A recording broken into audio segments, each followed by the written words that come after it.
Kepolisian Polres Langsa memusnahkan barang bukti narkotika jenis sabu-sabu seberat 1 kg hasil pengungkapan Satuan Res Narkoba Polres Langsa. Pemusnahan dilakukan dengan cara di blender yang dicampur air dan oli kemudian dimasukkan ke dalam septic tank.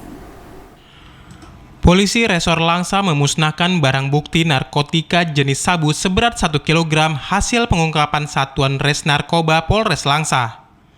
Pemusnahan dilakukan dengan cara di blender yang dicampur air dan oli kemudian dimasukkan ke dalam septic tank. Kapolres Langsa AKBP Muhammadun menyebutkan 1 kg sabu yang dimusnahkan tersebut merupakan hasil pengungkapan dari 2 kasus peredaran narkoba pada 6 Juli dan 6 Agustus 2023 lalu serta mengamankan 2 orang tersangka. Begitu juga bukan hanya pengungkapan aja yang kita laksanakan ataupun penangkapan, tetapi juga sosialisasi ke kampung-kampung juga tetap kita laksanakan. Kami kemarin melaksanakan ke sekolah juga melaksanakan, dan kami berharap juga jika pun dari masyarakat atau kampung atau kecil ada yang